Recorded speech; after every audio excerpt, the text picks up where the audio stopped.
For today's seminar, Juan will be discussing his new book, AI for Good, Applications for Sustainability, Humanitarian Action, and Health. And more specifically, and moving beyond the traditional AI discourse, Juan will highlight real-world examples where AI has been harnessed to address some of the world's most pressing challenges, from biodiversity conservation to disaster response. And through these stories, Juan will demonstrate AI as a force for ethical and impactful change, and hopefully sparking conversations on how we can use today's technology to drive solutions on a global scale. Before we get to the presentation, just a few additional details with respect to logistics. So for our Zoom audience, you can use the Zoom chat to send messages to the group, but please ask questions through Slido. And you can click on the link for Slido that will be up in the chat shortly. Along with that, we will be choosing questions from Slido after the presentation. And Slido has this nice upvote feature so that we can choose questions that most of you are interested in. And then for our live audience, we will have QR codes up if you'd like to log into Slido and use that to upvote particular questions that you're interested in. And we'll try and split our question and answer time between those that are virtually participating and those of you that are attending in the room. And then finally, closed captioning will be enabled for the webinar. So please click on the CC feature on your Zoom screen to show the captions throughout the presentation. And with that, I'll hand it over to Juan. Thanks again for joining us. And you've already shared your screen, so I'll hand it over to you. Thanks everybody. Jeffrey Hammerbacher was one of the first data scientists in the industry. He was the person that put together the original Facebook data science team. And once said, the best minds of my generation are thinking how to get people click on ads. And this is true. It was true then and it's still true today. And this is sad considering the world faced great challenges. You have millions of children that die before their 5th birthday. Hundreds of millions of people are affected by climate, and 1.3 billion people live with a severe disability. The world needs all the help it can get. And AI and technology cannot solve all these problems, but there is a portion of these problems that AI and technology can help. But the challenge is that the organizations, the nonprofit organizations or the governments that are working to try to solve these problems do not have the structure or capacity to hire the talent, the AI talent that is needed. Majority of the AI talent today works in the tech sector or financial services. But it's also true that even though predicting which children has higher chances of infant mortality and predicting which person will click on your ads, even if these two problems cannot be further apart from a societal point of view, from a pure AI and data science perspective, these problems are basically the same problem. Which means that in your teams, if you have people in your teams that are really good making sure people click on your ads, you can use that same talent to help the world. And that's basically what my team does. We are not subject matter experts in the problems we're helping to solve. We are subject matter experts in AI and data science. We partner with subject matter experts and we put together V teams working with them, trying to help them solve their problems. Today, we're going to be seeing some of the lessons for the past 5 years we've been learning in this space. The first lesson is for some world problems, relying on AI is the only option we have. Retinopathy or prematurity is the leading cause of blindness in children around the world. This is a disease that didn't exist a few decades ago, that we're now seeing a huge increase, particularly affecting the global south.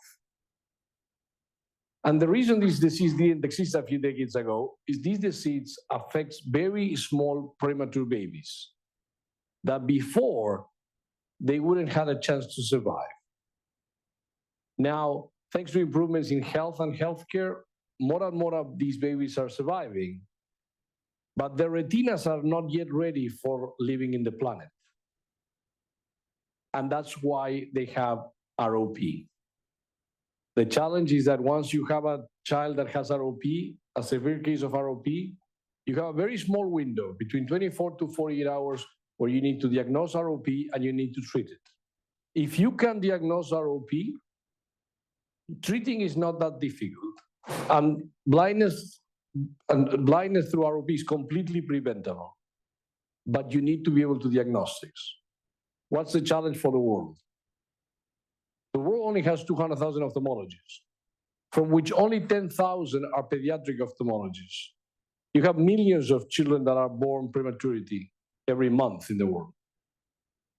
Even if these ophthalmologists would just do this, would just do diagnostics, it would be physically impossible to diagnose this disease and to diagnose every single one of these babies that are born premature. It's just, you don't have enough. But we have models that today, we build models that can run on a smartphone, working with amazing doctors, like Ana Maria Castellanos from Mexico or Guillermo Monteoliva from Argentina, that they have dedicated their life to make sure that these babies are not blind. But there's not enough of them. So working with them, we were able to build an AI algorithm that the only thing they need is a smartphone and one of these ocular lens. And once you have that, basically like the app can record a video of the baby eye, detect the retina, take the picture of the retina just using a smartphone and be able to diagnose this disease. This shows the power that this technology has. And again, this is a problem where AI is not just a solution, but it is the only solution we have. AI expertise alone cannot solve these problems. It's extremely important to collaborate with subject matter experts. Low birth weight is one of the main causes of death in the world. If you take a data set that has low birth weight babies, and anybody can download it from the CDC. The CDC has this amazing data set that has every single baby that was born in the US for the last 20 years. You train an AI model on top of just the low birth weight babies. What the model will tell you is if the mother of the baby smoke, the chances of survival for that baby compared to all the other premature babies is higher. But it's not because when we found this, we thought our data set had a problem. So we went and talked to the doctors, and the doctor said, no, this makes sense. Like, what do you mean makes sense? Like, smoking cannot be helping these babies. And the answer is no, it's quite the opposite. Smoking is a cause of low birth weight. But among the causes of low birth weight, it's less severe than other causes. A lot of babies die because of maternal smoking. But among other causes, it's less severe, which means that's why if you just focus on the low birth weight babies, an AI model will tell you that if the mother smokes, the chances of survival for that baby are increased. AI and AI models and machine learning are great to find correlations, are great to find predictive power. Predictive power doesn't imply causation. That's something that is very important for us to understand. In order to work with the data, we need to understand what the data is saying. We need to really collaborate with subject matter experts.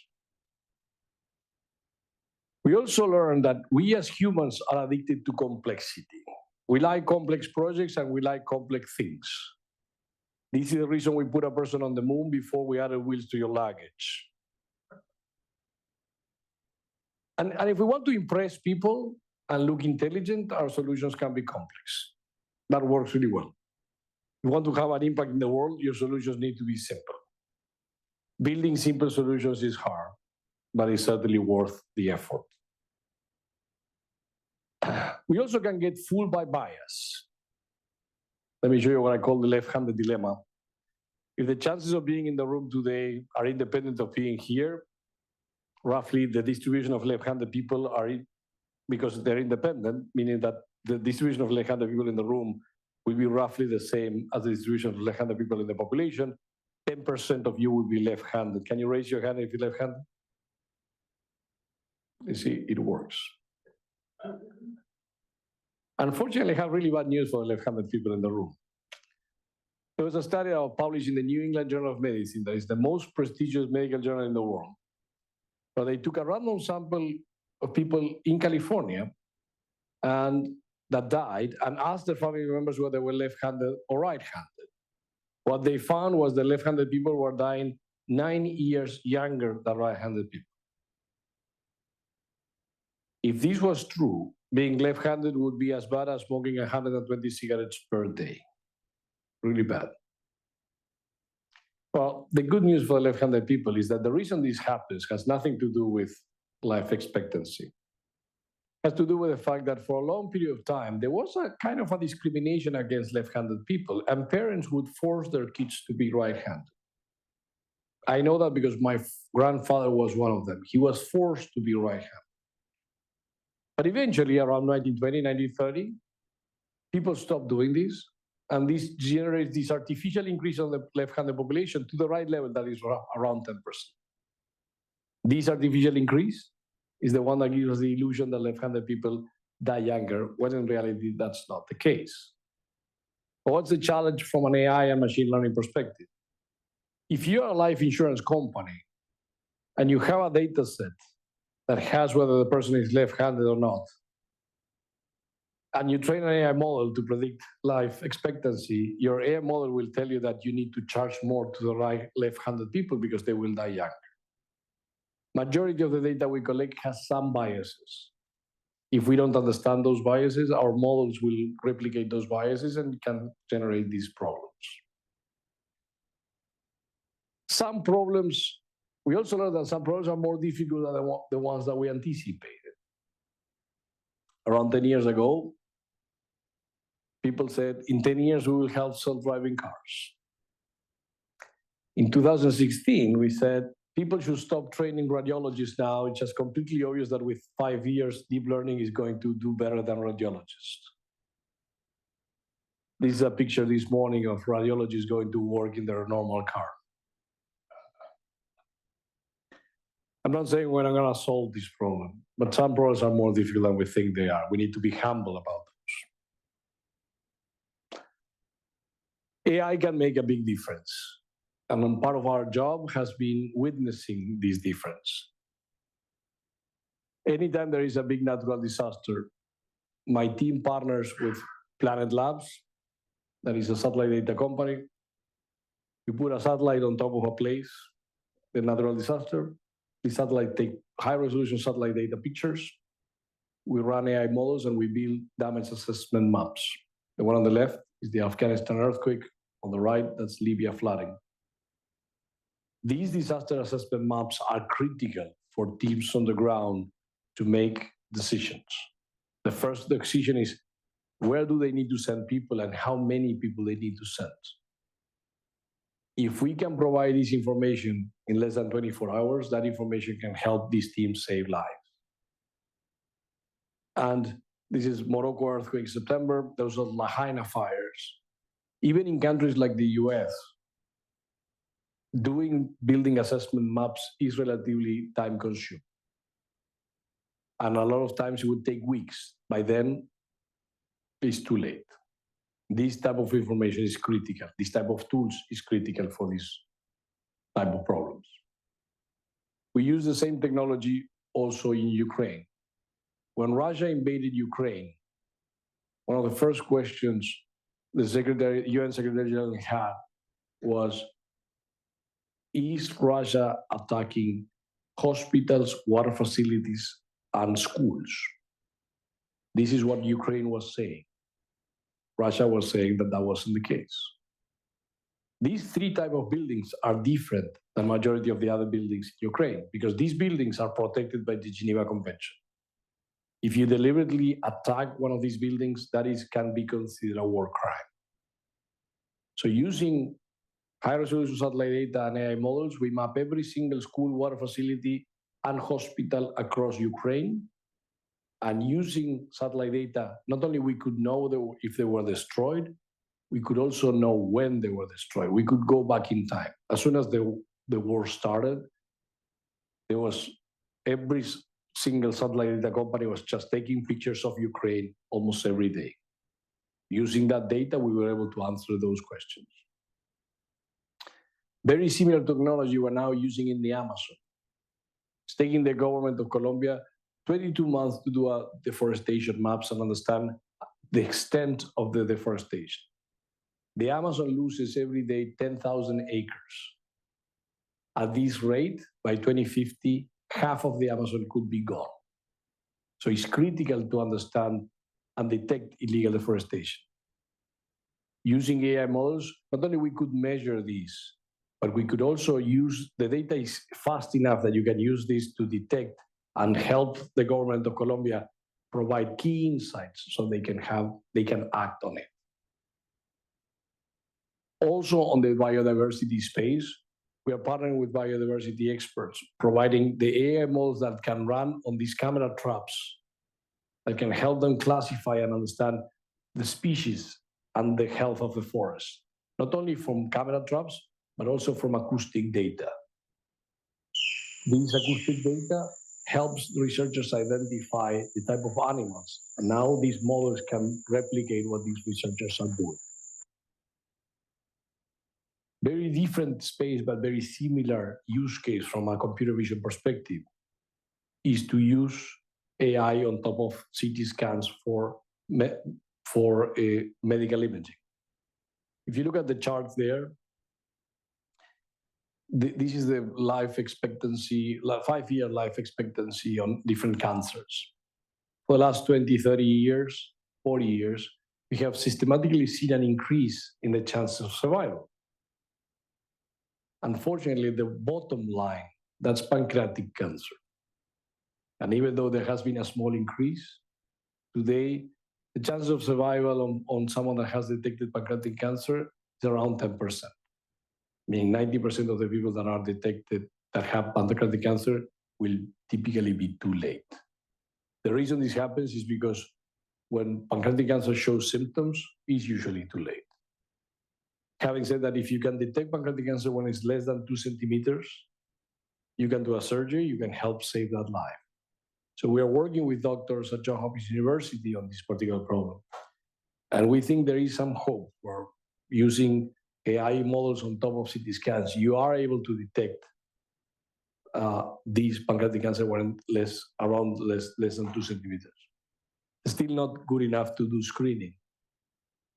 But there is some hope that this technology could eventually get there. Technology has the potential to create a profound impact, but it's essential to prioritize the responsible and the safe way to do this. I have 3 kids, and I like to read books to them. And early on, when I started reading books, I realized that if you read very old books, those books, children books written in the 1800s, there's something common happening in all of those books. A lot of people die. And the answer to the reason why this happens is because that was the norm. Infant mortality in the 1800s was 30%. 1 every 3 children died before the 5th birthday. When we look at the average life expectancy, was around 35 years old. And we have this illusion that people will get to 35 and die. That's not the case. If you could get to 35, you will likely get to 60 or 70. The reason why the average life expectancy was 35 is because 30% of the population died before the 5th birthday. That is skewing that distribution. Average doesn't mean anything. A majority of children would die before the 5th birthday. And if you look at the chart, life, like infant mortality, has been dramatically gone down over and over again, decade after decade after decade. And a significant portion of this improvement was due directly or indirectly to electricity. From healthcare facilities to vaccination to medicine storage, clean water, communication, all of this technology was powered by electricity in one way or the other. But it wasn't always clear that electricity was a good thing for society. It was the famous War of Currents, or AC/DC. That is not the rock band, although the rock band name comes from this. AC is alternating current, is what you have in your house. DC, direct current, is what you have in the remote control. The very good thing about AC electricity is you could move it for long distances. You could electrify cities. And the reason why we have an electrified world is because of alternating currents. But alternating current can also be dangerous, to the point that Thomas Edison was completely against alternating currents. And in order to show the risk of alternating current, he would publicly electrify dogs and show the risk of this technology. On the other side, Westinghouse and Tesla would say, you could manage this risk. And what this shows is that what Edison was right. This technology could be risky. What he couldn't conceive was that society couldn't work together to make sure that you reduce those risks. And they're still risky today, but thanks to regulation, thanks to people working to make sure that we keep it safe, society has evolved to the point that we have minimized that risk. Every technology can be used as a tool or as a weapon. Our job as a society is to make sure we reduce the chances of being used as a weapon, and you maximize the use as a tool. Large language models provide an incredible potential for AI for good. But before we go there, we also need to remember that this is just a new tool. And as a new tool, we need to understand the power, but also the limitations that this technology has. And the first thing that is important to understand is, no matter how sophisticated these LLMs can look like, behind the scenes, it's just math. Behind the scenes, these are algebraic equations.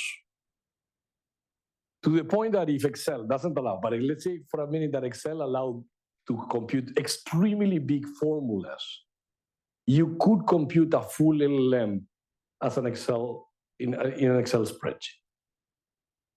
There's no magic behind it. Very important to understand this. LLMs do not have any reasoning or intentionality. Their outputs are based on correlations, on things that we have correlations in the texts. The only thing these models can do is predict the next word. So if I say, this morning I woke up and I saw a beautiful blue, if I ask the audience, a lot of people will say blue sky, blue car, blue bird. The only thing an LLM is doing is trying to learn that probability distribution of what is that next word. Nothing else. LLMs do not know what is true. What is true is learned from what they are trained on. This is why it's so critical to make sure that we do an amazing job having the right data sets to be trained. As a lot of people likely that have used this technology have seen, LLMs can hallucinate.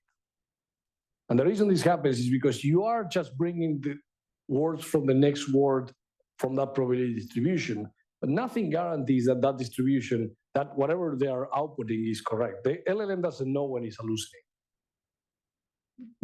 The output is the same from the algorithm perspective is the same. It doesn't mean that we cannot do a lot of work on top of this to reduce the chances of hallucination. We can, and there has a lot of been advances on this. But we need to understand the reason why this is hallucinating is because how LLMs work. It's not about the training set. It's not about the way that we program it. It's the way the technology works. Generative models can be affected by bias, similar to all the AI models have. They can be affected by bias. There's a great study by Saja Lucione that was brought by Leonardo Nicoletti and Dina Vaz, where they show how these generative AI models for images of people were the distribution was very affected by the training data set. So if you were asking for engineers, for example, majority of the time you would get males. On the other hand, if you were asking for a social worker, majority of the time you could get females. This is why this happens, because the training data set that you have has that gender distribution. It's just learning from the gender distribution and applying that data from the gender distribution, nothing else. Doesn't mean that we cannot solve the problem on bias, but when it's very important to detect it, it's very important to measure it, it's very important to do our best to reduce it. Even if we have these problems, LLMs can be really powerful. We have seen things like GPT pass a lot of these exams. It provides an amazing power. The vision models can solve problems in what we call zero-shot learning. This is the famous computer vision problem that is muffins versus dogs versus chihuahuas. And this is not that an easy problem to solve from a computer vision perspective. A vision model like GPT can solve this without being trained on. This shows the power that these models can do without data sets that are specifically trained for those problems. Majority of the projects that we work fail because of access to data. Either there's not enough label data or there's no data. The fact that we can now solve problems without a training data set open up a lot of more new scenarios that we couldn't solve before. It doesn't mean that I can solve all the problems. For example, I still cannot find Wally or Waldo. But it can help you find parking. This type of technology has an amazing power. We need to understand the limitations, but doesn't mean that it's not very powerful. One of the reasons why this technology has so much power, because it's been trained on the open web. The open web is the most important data set that exists in the world. Majority of the human knowledge is stored in these data sets. That's where we combine our human knowledge, is the open web. And until recently, until we had the power of LLMs, this was an amazing data set that needed a human to extract information from it. You could search, but you couldn't use that as a way that you couldn't use that data as a way to infer more knowledge. Now, thanks to large language models, that's no longer the case. We have now a way to convert that data into actual information.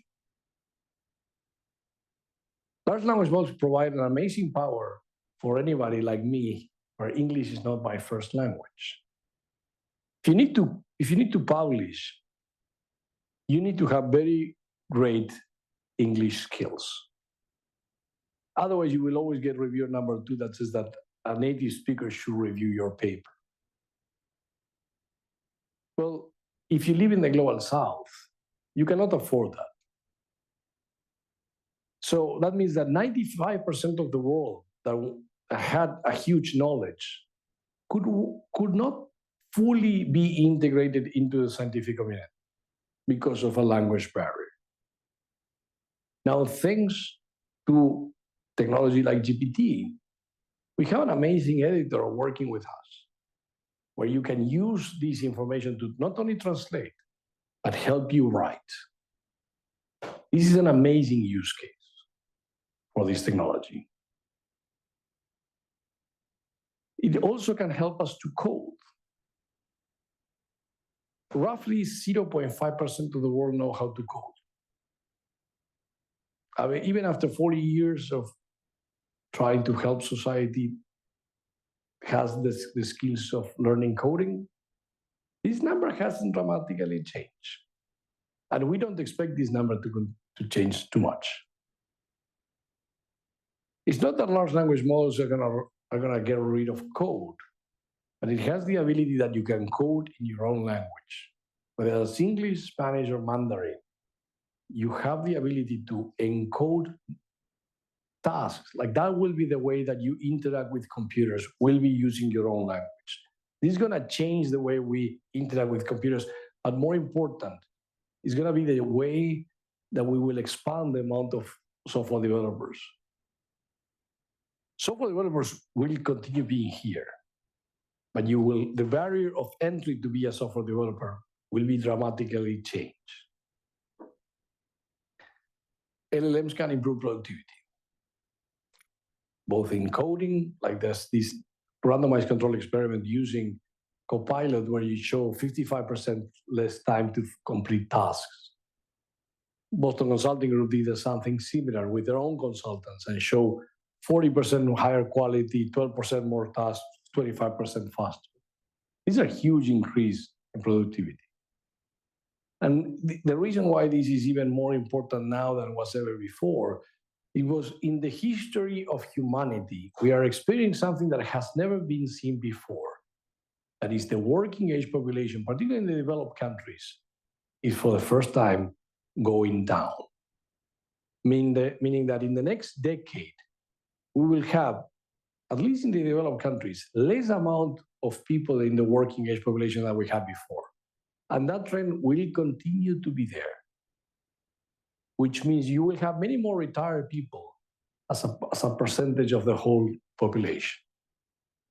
The only way that we can maintain a lot of our lifestyle is to make sure that the people that are in the working age population become more productive. Generative models can help on the digital divide. Like I mentioned before, you have 1.3 billion people that live with a severe disability. 40% of the global population do not have access to education in their own language, and roughly 99.5% of the world population does not know how to code. Large language models and AI have the chance to help bridge some of these gaps. Let me show you what we call the Queryable Earth. This is an example of geospatial queries that before would take a human to, anytime that you have like a question of geospatial data, you will need a person that has a lot of knowledge in Python to be able to answer these questions. What we did was a very small demo where you take just encoded text and that is like a question in English, and convert that question in English to Python, run the Python code, and get the answers. This is basically like you are coding using your own language. It's also happening in education. If you live in the US or live in Europe, the ratio between students to teachers is roughly 1 to 25. In a lot of developed countries, that could be 1 to 50, 1 to 100. Once a week, I teach computer science in an elementary school, and I have 12 students.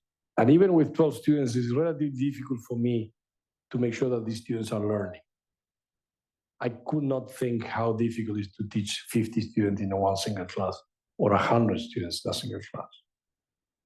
Large language models or this type of technology is not going to replace the teachers, but it will help as AI tutors to make sure that all of these students are not left behind, so the teachers can focus on what they are doing the best. For visually impaired people, this technology is also a huge game changer. You have 285 million people in the world that are visually impaired. There's apps now like Be My Eyes that are using vision models to help this population. Jessie Lawrence, who works at Microsoft now, she was posting on LinkedIn, and she says, as someone more blind, when I think back, I remember this as the year when AI vision got real. And she went and expanded this. Like, one of my favorite aspects of the world of AI vision is how it evokes emotions in me. I've literally gone through and relabeled all my favorite pictures of my kid on my phone because of the level of nuance it communicates to me about her face in each one. This is a mom that for the first time is able to see the face of her picture through descriptions from these models.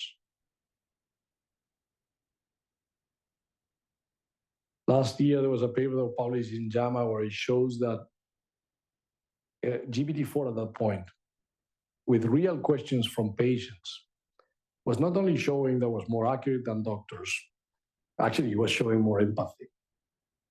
And I'm not saying this technology is ready to do these type of scenarios. But what this shows is that it has the power to do it.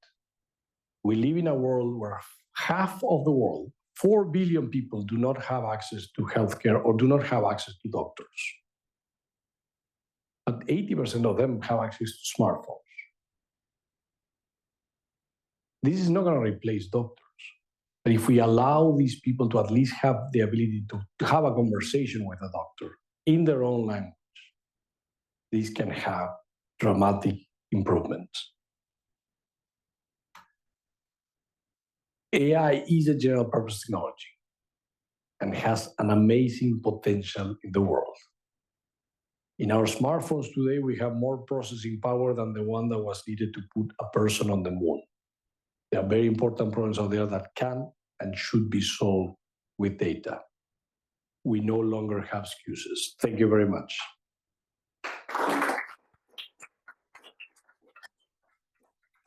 And I'll take your questions now.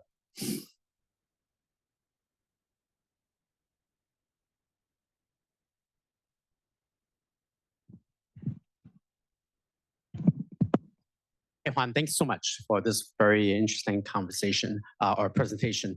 Actually, the thing about productivity, I really agree with you. And as a matter of fact, I mentioned about, I hosted an event with Dave Patterson. And actually, one of the things he actually mentioned is we'll be going to a 4-day work week potentially in the future with the help of AI.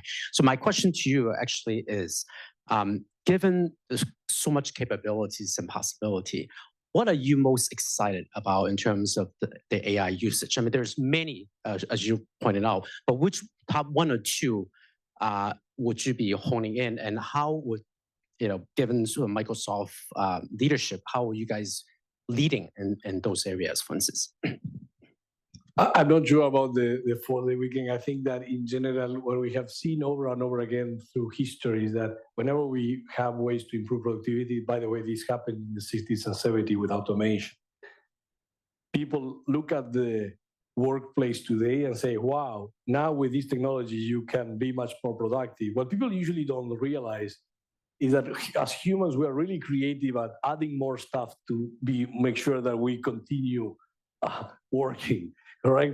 So long story short, I'm not sure we will go to. I wish we can, but I'm not sure that's going to happen.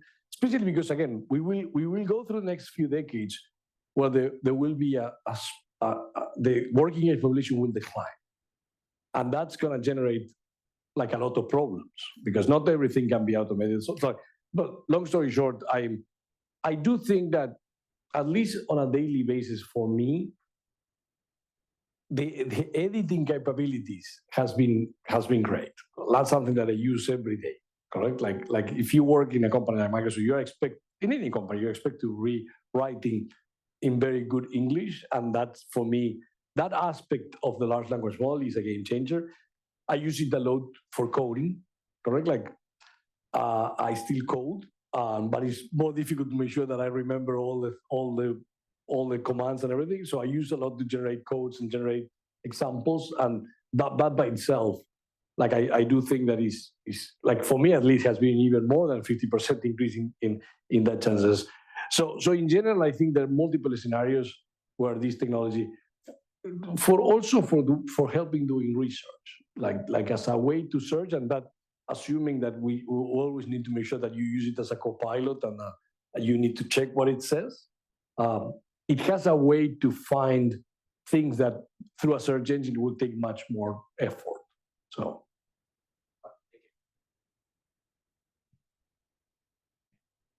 Thank you, Juan, for the presentation. It was very informative. I have actually one quick question. I work in a disaster management industry, and I was very impressed with your team's work on using satellite images for wildfire and everything. But what if the government agencies or any agencies out there, like public sector, use those AI models in a not a favorable way, like because we are collecting a lot of data from satellite images. And I am wondering, what is the data governance or risk management kind of a framework that Microsoft has, just in case if that happens?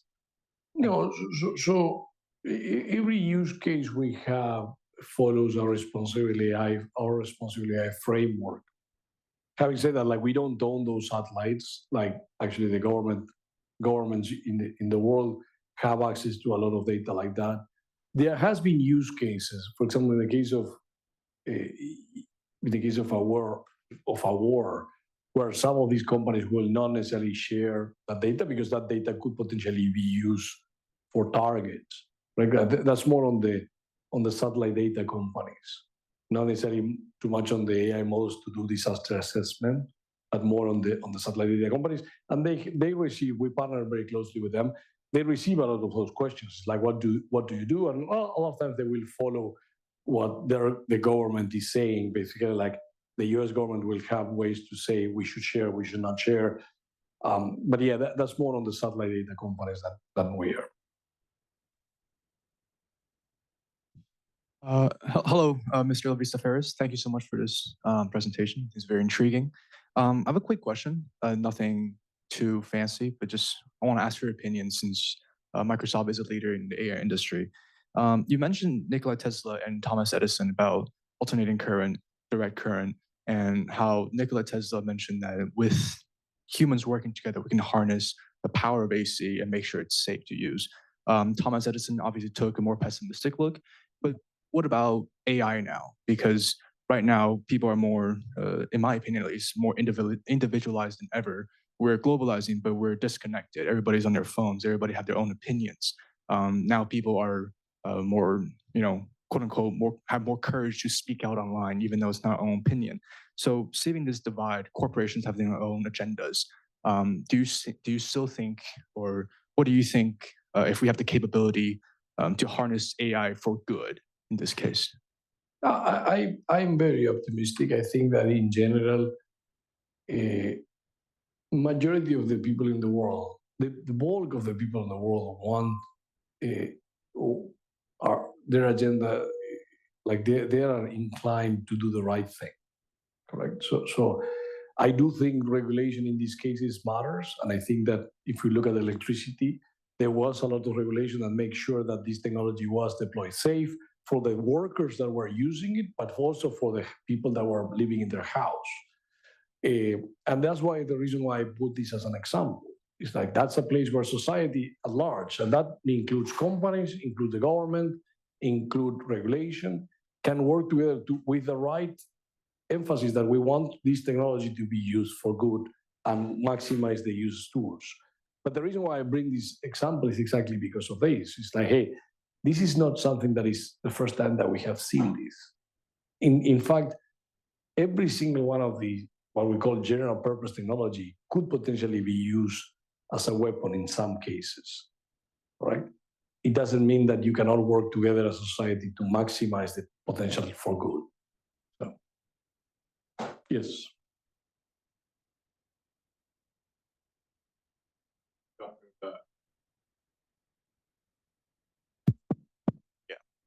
Good afternoon, Juan. Thank you for an amazing talk. So the quick one, I'm a researcher at the London School of Economics, researching enterprise trust in artificial intelligence. So my question is, in your experience, how are organizations interpreting bias within artificial intelligence? I have a certain take on it, but I want to hear your thoughts. Thank you. I cannot speak on behalf of all the organizations, but certainly in the case of Microsoft, this is something that we have in our AI framework for over 5 years now, correct? And we have developed tools to try to measure it. We are trying to raise awareness. In many ways, you will see my talk, like in some majority of my talks, I always talk about bias. When we think about AI, a lot of times people are more on the doomsday scenario, like the Terminator scenario. I think it's very important to focus on what is real now, what is the real problem now. And we have seen examples of bad use cases of AI. There's also great examples, for example, like credit score, right? So credit score in countries like the US, these are algorithmic models that are trying to predict the chance that you will default in the next 90 days. But long time ago, we're talking more than, I think it was over 3 decades ago, there was a decision that was made that you could not use race or gender or ethnicity as part of those models. Not because you have a problem with the data that you collect, but because it will be unfair, right? So the chances of predicting, the chances of the fall will depend heavily on your disposable income. We know that race and ethnicities and by gender and age bracket will have a different distribution of disposable income, which means that those variables will increase the probability that the models will be, you could use that as part of your model and the model will be more predictive, but it will also be unfair. We know that if you have a group of 1,000 people and all of them share more or less the same disposable income, the chances of the fall will be roughly the same, independent of gender, race, or ethnicity. But people don't know your disposable income, but they know your race, they know your. So those variables will increase the probability of the model to be correct. It's extremely important to understand, and this is why I bring the fact that predictive power doesn't imply causation. And a lot of times people forget about this. These models are amazing at predicting. So to answer your questions, at least at Microsoft, we take that very seriously. Like it's a critical aspect of our responsibility framework. It needs to be answered for every project we have. And we also need to understand that majority of the data we collect has some bias. But even if the bias is not in the data, it can still be unfair to use that data. So, please.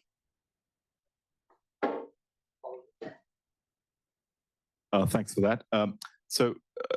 The slant that I have explored in my research is around looking at bias through a slightly different lens around how bias is in fact necessary.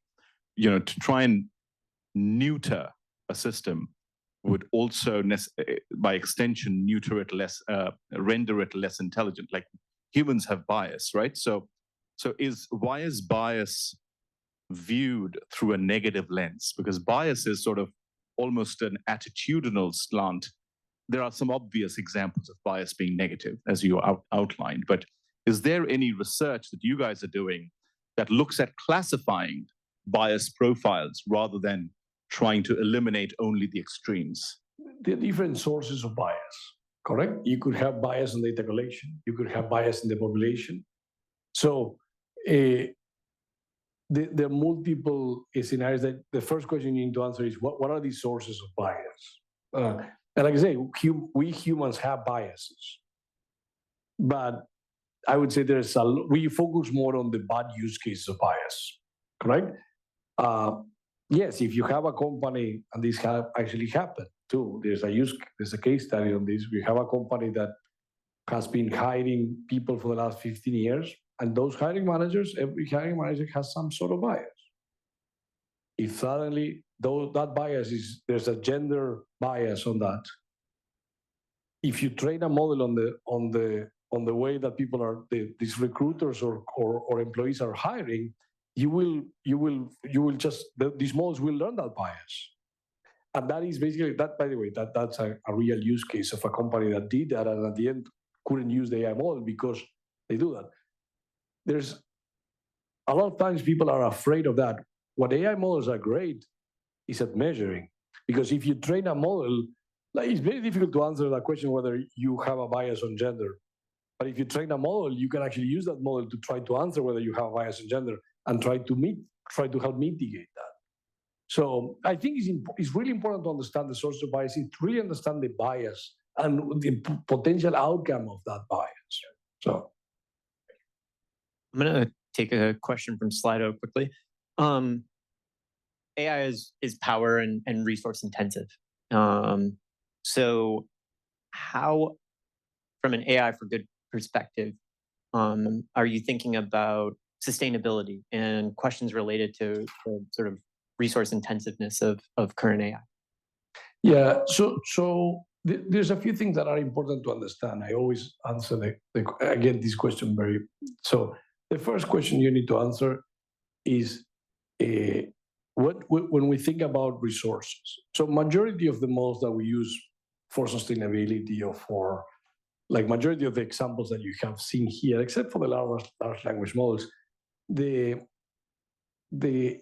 impact of that those is negligible. What I'm saying is that today here in this room, we will likely spend more with our smartphones than the processing power that is used to train some of these models. There are models that require a huge compute. And the reason why these models we always also need to remember that the reason why these models have a footprint, like a carbon footprint, will be because of electricity. So what is critical is to try to make sure that we are training these models using renewable energy, correct? Like that's something that is critical.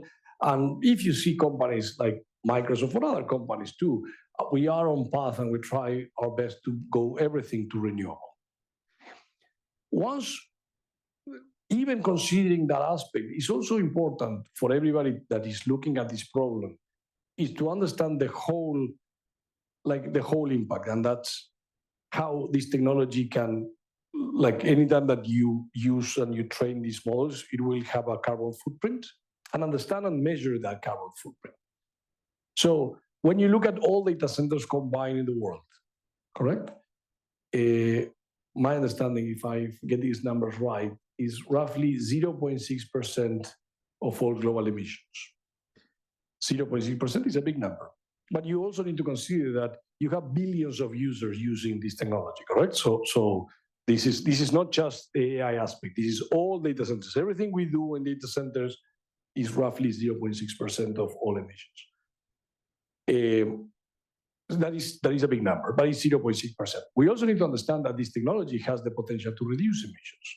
So a significant portion of emissions come from freight, moving logistics. Majority of the logistic companies use AI models to reduce those emissions. Like every single company out there, whether you're driving a truck or you're you are using algorithms to reduce. So we need, when we think about the technology, we need to think it more holistic, basically. Having said that, I think as a society, it's really important to try to reduce as much as possible the amount of compute that these models require. And this, by the way, that also has happened. Like when you look at the early versions of GPT-4, were significantly more expensive from a compute perspective than they are today. So things become more efficient over time. We need to be worried about that. We need to make sure that we reduce the carbon footprint. And more important, we need to make sure that if you're training these models, we need to be using as much as possible renewable energy. So.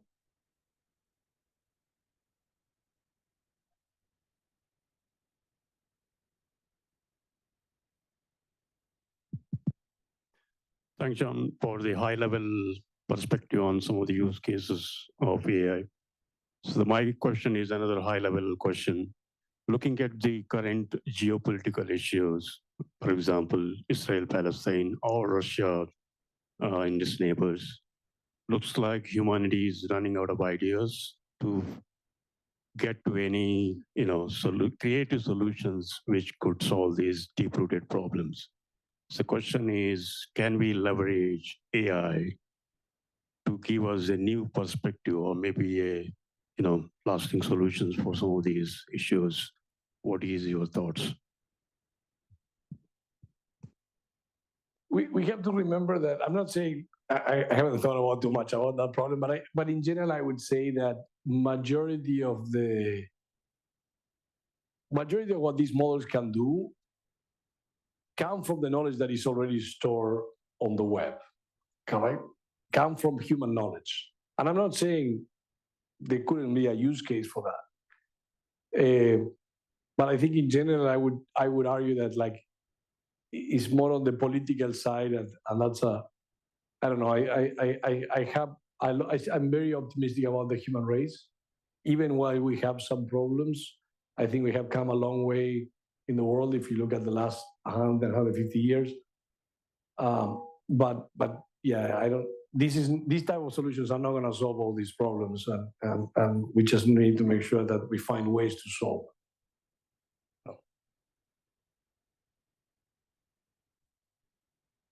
I love the examples. Thanks a lot. My question is about how has your perspective evolved regarding AI in the last few years? I believe you would have made some assumptions a few years ago, probably a different perspective. So how has it evolved, and which were the assumptions that you held close to your heart, which did not turn out to be true and completely surprised you as you stand here today? And now looking forward, what other perspectives do you have? I was one of those people that thought that in 10 years we could have the self-driving cars. Just to be clear, I have an 11-year-old daughter, and I'm still hopeful that she doesn't need to drive.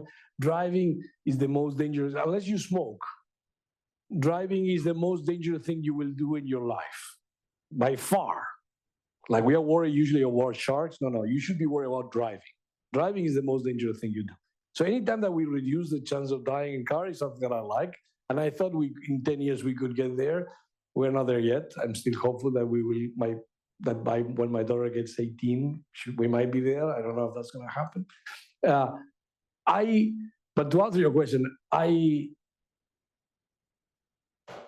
was always I've been studying AI for the last 20 years, and I hated to work in text because it was so difficult, correct? And I never thought, I actually thought like, could we actually build something, a large language model to convert, like, and to be able to use data like we use today? I never thought that we could do that. This was the first time in my life that I have been impressed by the power of an algorithm. Like for me, that was a game changer. And I think that is changing a lot of problems that we thought we couldn't solve. Now we are revisiting some of these problems because some of those problems that we couldn't solve because we couldn't digest data because it was in natural language. Now we are revisiting. So I think that from that perspective, I'm working like that was a game, that was a shift for me. So.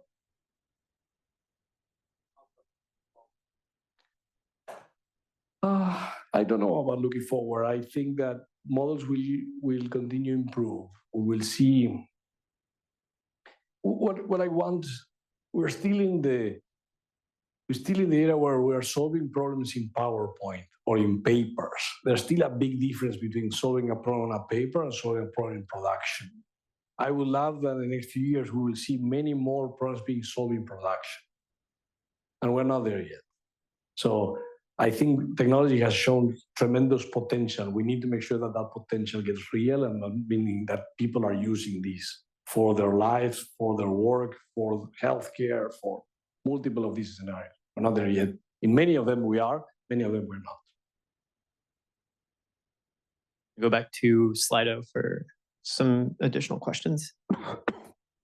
So to kick off, if AI is only as good as the data it uses, how can we minimize the effect of misinformation on the web getting into AI models? That is happening already. So if you have any company or any organization out there today that is training large language models, they are doing a relatively good job filtering out a lot of this information, websites or Russian propaganda websites. I cannot speak because I don't know exactly what data sets they use, but I don't think any company today that is training a large language model is using websites that are already classified as Russian propaganda, for example, to train them. So that is happening already. What we need to understand is that for training large language models, that is critical. It's critical to make sure that we reduce as much possible that those disinformation websites. So. And then another question from our online participants. At a company like Microsoft, which is profit maximizing, how do these, sort of socially oriented or environmentally oriented issues and challenges that you're addressing, how does that sort of fit into that broader structure? Every big company has we have a social responsibility and philanthropic part. What I think was different from us is that we realized that in order to have maximize our potential based on our investment, maximize the potential for good, maximize the philanthropic effort, was making more sense to donate our skills than necessarily like continue. And Microsoft does donations. It's not that we're not cutting that part, but from that perspective, we made the decision that in order to maximize our impact from the investment we make, something like our team would make sense. So.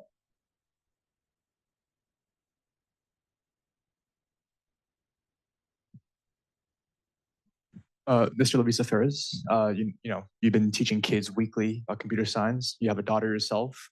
I have a daughter and 2 kids. You have a daughter and 2 kids. That's lovely. I'm sure it's busy out of the house. But you mentioned coexisting with AI engineers. And as a father yourself, what do you teach? Well, what do you think upcoming engineers should learn to not only coexist with AI but blossom as an engineer? I still firm believer, and this is something that there are some people out there that disagrees with me, but you need to learn how to code. It doesn't mean that you're not going to be using tools to help you code, correct? But coding structure and the ideas of coding is something that will be there forever. All right? Like it helps you how to think. It helps you make structures. And yes, now you will have the ability to code in your own natural language, but you will still be coding. It's just one more level of abstraction. So I do think it's extremely important to teach our kids how to code. So. Oh, we got one. Yeah. Thank you so much for the talk. My question is, you mentioned a range of different examples, and I'm curious how you choose the problems you try to solve, like which problems can be tackled by tech better and which are most efficient to address. Yeah, it's a very great question. So we get requests from organizations. Sometimes we reach out to them. Sometimes we do open calls. Sometimes those organizations reach out to us. And we start with a funnel approach, where at the beginning we ask, the first question we have is, assuming that all of these problems are important. So the first, like, if this is an important problem for the world, the first funnel is, can we actually use AI and technology to solve it? Not all problems can be solved. The second question is, if we can solve it, do we have the data to solve it? If we have the data to solve it, do we have the ability to have access to data? There are multiple reasons from a privacy perspective that the data exists, the problem can be solved, but there's no way that you can get access to it. Once you start going through the funnel, the next one is, if we can solve this problem, do we have the right partner to solve it? This might be a very important problem, but in order for us to do the work, we need to collaborate with these subject matter experts, and we need to recognize that these are the right experts. If they are the right experts, and if we solve the problem, do we think that we will be able to do the knowledge transfer to them, so they will be able to make it to production eventually? Once you start going through that funnel, you go from 100 to 1. At the end, you don't see a lot of problems that actually go through all of them. And from those, we try to look for a kind of a portfolio approach, where there are problems that maybe are not extremely impactful, but we know that we can solve. We have problems that are extremely impactful, very difficult to solve, but if we can solve them, we're going to make a huge impact. And then everything in between those. And we try to look for a portfolio, also portfolio for the type of project. We have sustainability, we have healthcare, we have humanitarian action, we have accessibility. So when we land, we try to look for that portfolio approach. But it's not easy. But yeah.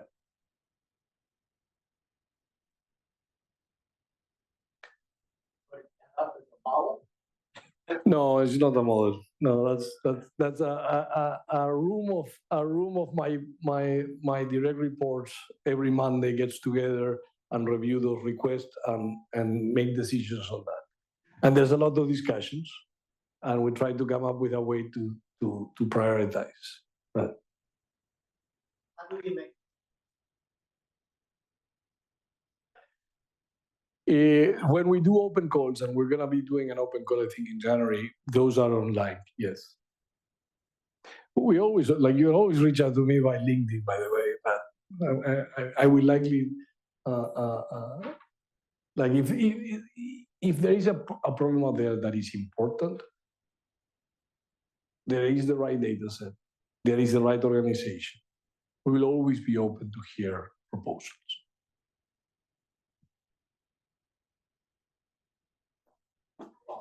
Thank you for being able to ask the last question. But actually, on that note, I'm curious about how could we actually collaborate, with your meaningful lab, including, what aspect of it, in terms of priorities that you'll be interested in general, right?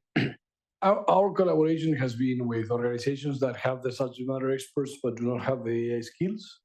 Sometimes they have the right data sets. For example, that's why we have so much partnership with organizations like Planet. We are also partner with organizations that are trying to help, like the OpenStreetMap people, for example, they are trying to help. So there's a lot of variety in the type of partnerships we have. So, thanks, everybody.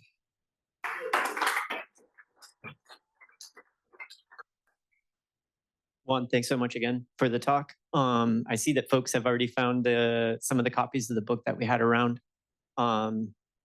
It was really wonderful to have you here to talk about the ways in which you are thinking about AI across sectors and leveraging the technology you have in-house to demonstrate the ways in which this tech can be introduced into a variety of spheres of life.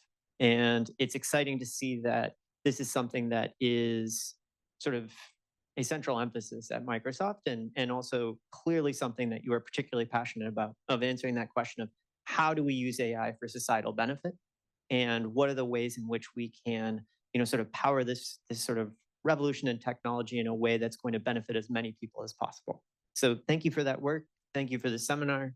Thanks everyone for joining. You'll see on the slide that our friends at the Digital Economy Lab are hosting an event on Monday. That's going to be over in Chem Neuro.